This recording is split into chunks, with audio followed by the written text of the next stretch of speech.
2, 3, 4.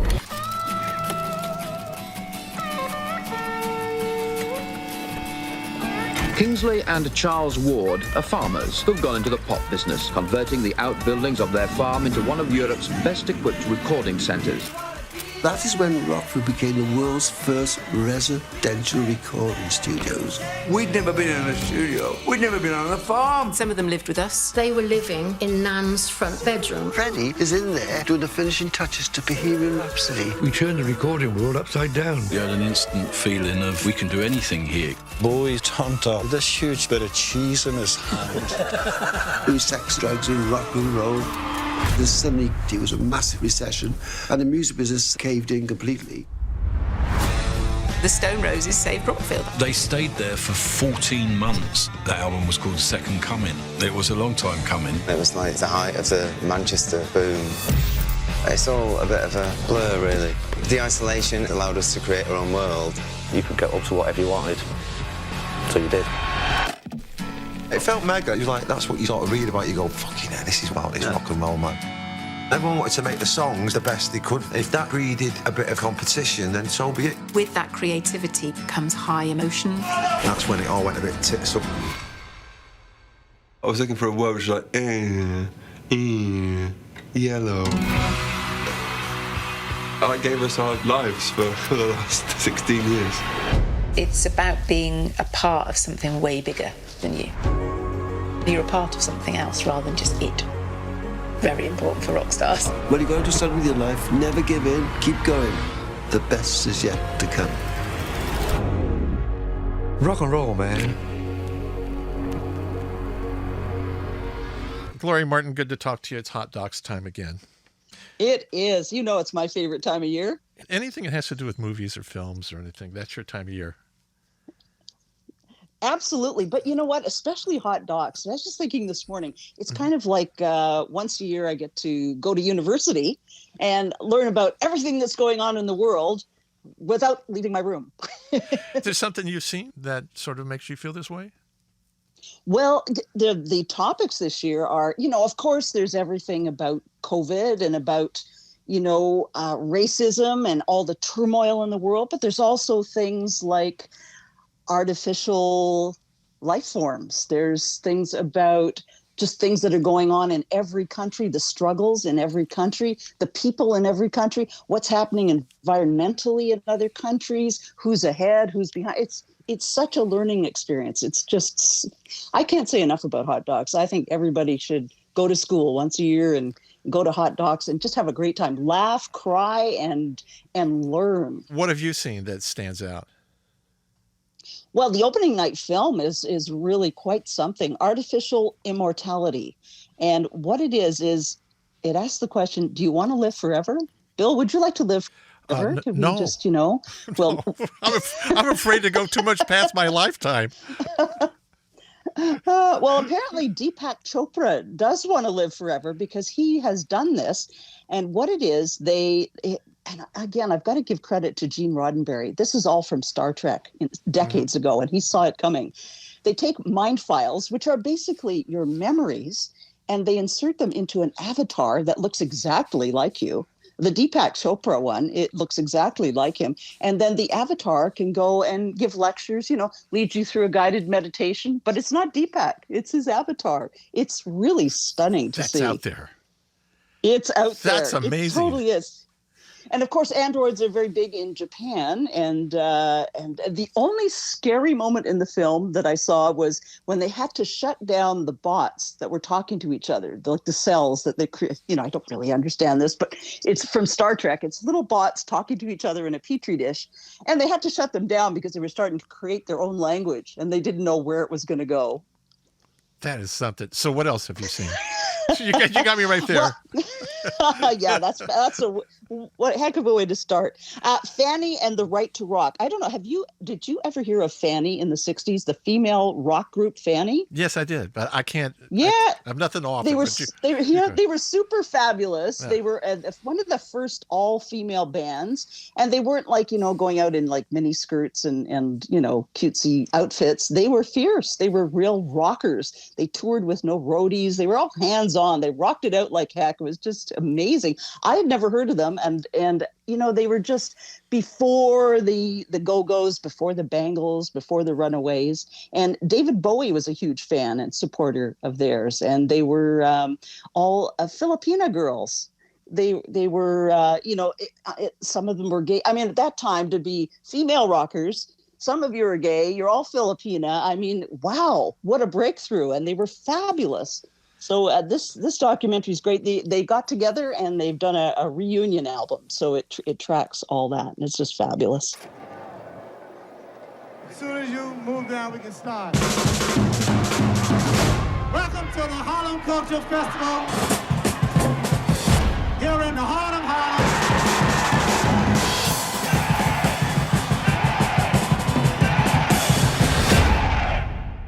What time is it? You will not be able to stay home, brother.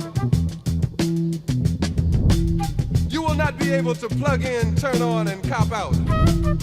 You will not be able to lose yourself on Skag and skip out for beer during commercials because the revolution will not be televised.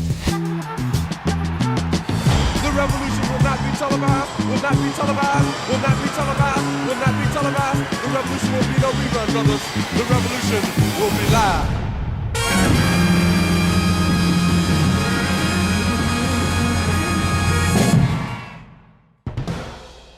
So I got in to see Summer of Soul. Yes. Oh, good. I'm glad you did. Have you seen this? I watched it last night. Wow. Okay. It knocked me out. What can we say about this? Yeah. I mean, you've heard of Woodstock, but who has heard of this Harlem Cultural Festival? Nobody heard of it, right? And it was the lineup, the music. Oh my goodness, like I was saying, here's my take on this, right? This is footage and audio from 50 years ago that sit around basically in somebody's basement, right? 50 years. 50 years in the basement. Supposedly they brought this out initially to be the other side of Woodstock, and nobody would touch it. And so they didn't want the film. They didn't want the film, which is unbelievable. But let's say this. Who would want Stevie Wonder, B.B. King, Herbie Mann, staple singers, Mahalia Jackson, Gladys Knight, Sly and the Family Stone, Mondo Santa Maria, Hugh Masekela, Max Roach, Nina Simone, Ray Barretto. Fifth Dimension, footage. Gladys Knight and the Pips. Okay, here's so what's great. Woodstock is wonderful as a document of the times. But it in no way compares to the audio and footage and performances of this. When you listen to Woodstock, the audio is horrible. The footage is, it's this and that, but the footage on this is spectacular. When you look at this 50 years ago, the performers are so young. And you get so caught up into like a 19 or 20-year-old Gladys Knight just singing amazingly. Then Mahalia Jackson and Mavis Staples, precious Lord. Giving Mavis, the mic to Mavis, Mavis, because she's struggling at the moment. I love how the documentary, I mean, aside from showing all the footage, they really weave in a lot of information that tells you what was going on at the time with civil rights movement, Black Panthers, integration, discrimination, assassination. I mean, it was a portrait of the times. And the festival itself, it really gave people a chance to blow off some steam from all the anger and frustration of that period. Plus, it was a good document of Harlem at the time, because people did not want to go near Harlem because of fear, but yet in those neighborhoods which were stricken by poverty and so forth, there was such a community. There were the stores, there was people playing, and the connection with Spanish Harlem being right next door, and how people lived in Spanish Harlem, come out at night, they sang, they sit on the brownstones on the street and sang and shared stories. And then it was the melding of those two cultures, black and brown, which is just amazing. Yep. Just a hotbed of creativity there with music. Oh, just you could feel it. This plays, I think, May 5th. And let's tell people about the tickets now. You can get a single ticket for $13, and you can watch this online, stream it. A 5-pack for $55, or you can buy a 12-pack for $125. I was going to say they just announced today that I didn't know if they were going to do that again this year, but students and seniors 60 plus for free. They've just announced that today. And I think what they'll be doing is releasing, I think it's 1 or 2 films per day that you can log into and see for free. So students and seniors getting a nice break. This runs April 29th to May 9. More films. That is correct. Tell us more. Yeah. Oh, okay. So a really crazy one. I talk about people do crazy things. It's called Set, and it's about table setting. But not knives and forks and spoons. These are just wild people who are in the competitive art of tablescaping. And they create these incredible, on a little round table, they're like set designs. They're just, they're spectacular. But it is vicious. These contestants are out for blood. I mean, they travel to shows and put on these things. And if they don't win, they are not happy. I could see that. The catty comments and the opinions they're just hilarious. And the one design has freeze-dried mice in it, and people just go nuts. How dare she do that? Yeah, pretty crazy. Crazy stuff. I'm thinking I want to see Rockfield too, the studio on the farm. Yes, that looks amazing. And that's a story about a couple of Welsh farmers that decided to build a studio. Yeah, it became a great studio. And a great studio, and everybody from Coldplay to Queen recorded there. So that's one that's on the list. What else you got there for us? I saw The Face of Anonymous, which is was actually sprouted out of Toronto. Director Gary Lang bumped into the cyber warlord for Dion, known as Commander X. He was in Toronto on the run from the FBI. And the director, he ran into him and he realized, I got to get this guy on film for sure. And it just paints a portrait of a real relentless anarchist activist who's probably still doing stuff today online, but he lives his life true to his convictions, but he's often homeless. Like, it's his whole life. And it's a really, really interesting look at what went on with Anonymous and what is probably still going on with information and, spreading truth as opposed to lies, which are often spread in the media. Watch The Sound with Mick Ronson.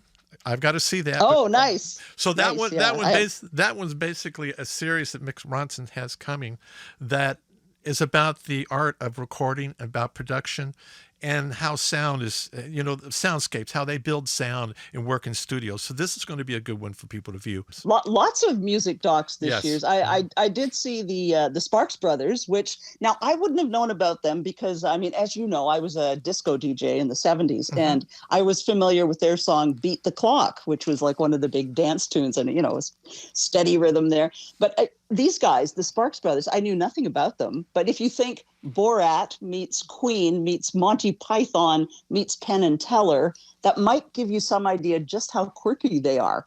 They were weird. They're weird and wonderful. They're still recording, I believe. They're animated and just, they do these sort of performance art, absurdist humor things on stage, but the music is great.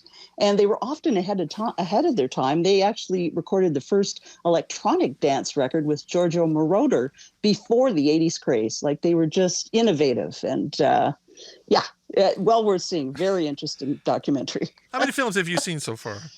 I've seen about a dozen, I guess. Okay. So... On the more serious side, I did see a wonderful doc about, it's called Iran Atesh, Sex, Revolution, and Islam.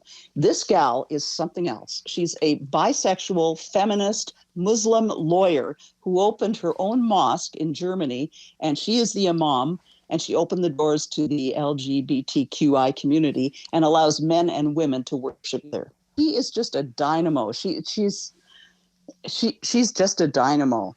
Her book is called Islam Needs a Sexual Revolution, and it sparked death threats. She has a fatwa against her, but she's just fearless and really speaking out for some revolutionary change, within her religion. We always love the Aussie filmmakers.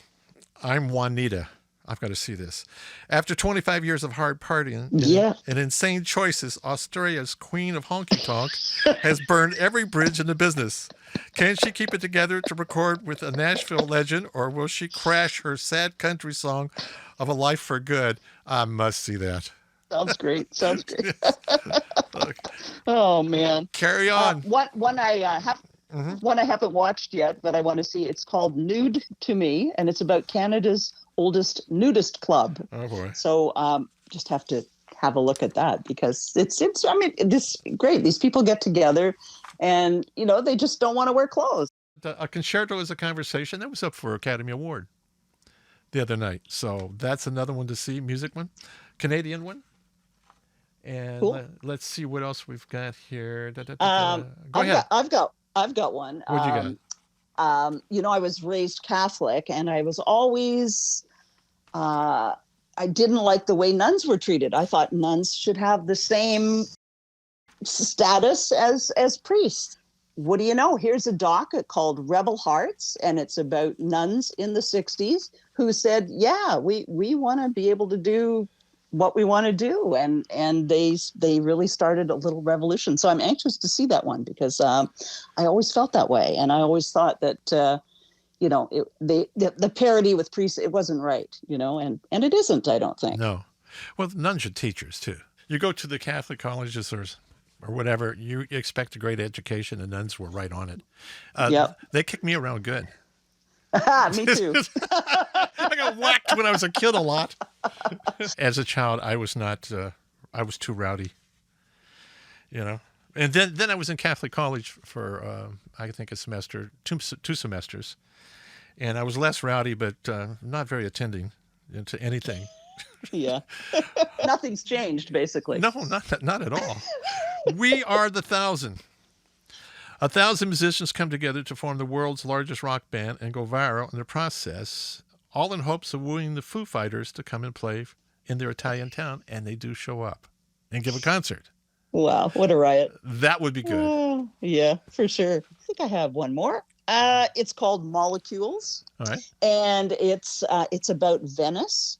Venice has been plagued by high tides and, of course, an onslaught of cruise ships in the last few years. And as a result, the very foundation of the city is sinking and the water is rising. But with COVID, for the first time in decades, Venice is empty.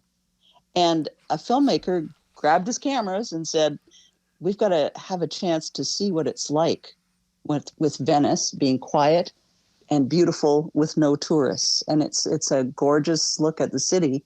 Sure makes you want to go there, but I guess we're the problem. The tourists are the problem. Big time. But right now it's quiet and beautiful, and it was really something to see. Oscars, you watched the other night? You know what? I watched for about an hour and I couldn't take anymore. No, I'm sorry. No. It was just did not like it at all. And it's very funny because I posted my little thing on Facebook. First, I said the speeches are murdering the Oscars, and of course you get the film fanatics who loved it, and then you say to yourself, now you know why you never go with the film fanatics for creating a show or mounting a show, right? Because they would love that, but then on the other side. You say sometimes, there's too much glitz. I miss the glitz. The whole Hollywood experience, the stars. I think they forgot that it's a show. It's a show. You're right. Where were the movie clips? Where was the music? That can be done. That I don't know how they couldn't have shown, especially in a year when a lot of people didn't see the films. Yeah. Show us. Put on a show. First, I thought, this is like many of the galas I've been to. Then I said, no, not galas. This is like a banquet hall. The whole scene's like a banquet. It's like that bad wedding that you never wanted to go to. Yeah, and you sort of sit there and you go, when are the speeches over? And that was from the top. That was the thing. It was from the top. When the first speech came, and I looked at Christine, I said, if another one follows like this, they're in trouble. Oh, yeah. And two more. Two more followed like that. And it's they needed the old showbiz trick, the long cane. You just... The playoff music. Yeah, they didn't even have that. That was really strange. Now, did you catch most of the films? No, I hardly saw any of the films, sadly. I saw the films. Yeah. I'm down to The Father. I haven't seen that, but the rest I've seen, and there were some very good films. Manx was one of those that just come up on Netflix or wherever on Prime and watched it. And I told Christine, I said, this is an interesting film. I did see that one. Yeah, beautifully shot. Yeah, I don't know how people are going to relate to this because they don't know the story. Ma Rainey's Black Bottom was just terrific. It was a theatrical piece and it was electrifying. The whole thing about it was just riveting. I will say that Viola Davis did have the most beautiful dress at the Oscars. Oh, she did, didn't she? That part I did like. No Man Land. I don't even know what to say about that, but we played it here, and we lasted, I think, 1 hour. And Christine looked over at me and goes, "Can you take it off now?" Oh, really? Yeah, Wow. she couldn't Wow. go with that. And I kind of get where she was coming from, because Frances McDormand is a great actress and all that, but I thought this was pretty much like any other role she does. She just sort of walks through the same character. Yeah. Just Well, I'm happy to hear you say that, because I thought, am I the only one in the world who's just a little tired of Frances McDormand? I am big time tired. I am an artist, and I'm in character. And Yeah. like the cartoon in the paper the next day was saying, she was in character that night, Yeah. for the awards. There was some great performances outside of that I thought, deserved more attention. But I did see the Chicago 7 film, which I thought was very, very good. Yeah. Yeah, Judas and the Black Messiah. The Black that Messiah. Was it? That was terrific. Yeah. Just back to the Oscars for a minute. I just love the fact that Anthony Hopkins was asleep when he got named Best Actor. No kidding. What are you going to say? Hey, anyway, hot dogs. Hot dogs. This looks great. Yeah, it does. It's great every year, and yeah, like you said, you can go on and book yourself in to see a slate of films, or just go in and see one if you got a particular one you want to see. But the deal is to get buy a ticket to see several, and at your leisure, enjoy. I think also the fact is documentaries are so popular now. You can stream them, sit at home and watch them online. I think that works in favor of hot dogs and people too. Yeah, for sure. I enjoyed it thoroughly. When I put on Summer of Soul on my computer and I was watching it, man, that's so good. She took a chair, pulled it up, and sat there and watched the rest with me. And aren't we lucky? We're some of the first people in the world to see that footage that's been in a basement for 50 years. I think it's July 2nd when it goes public. Yep. Fantastic. Yeah. Gloria Martin, thank you so much. Bill, always a pleasure. Yes, it is. We'll catch up soon. Okay, take care. Take care, hon. You can't tell the story of Aboriginal Australia without featuring Bangarra. The thing we loved the most was our culture and was feeding that through a contemporary expression. It was time to have a black company in Australia. Sydney was really vibrant. There was lots of black arts. We had this fire, we had this kind of spark. I love it, Baba. We did a show that was a hallmark in Australian contemporary dance. And of course, at the core of it, there's these three beautiful brothers. Stephen, the responsible one. David, the mischievous twinkle in his eye. And Russell, everything was about his body, about his spirit.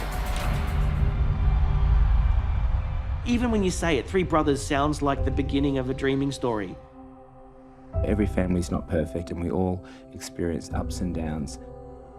He was our Nureyev. He was our Baryshnikov. Why would he do that? Why would he not talk to us? Why would he not reach out to us? Why would he not ask us for help? Using our art form as our weapons is the way we have to fight. Where do I go? I don't know. Where do I go? Or do I just go and lock myself away? Once you accept that challenge and carry that torch, that's all you do. You never get to put the torch down. I think that sort of thing comes at a cost.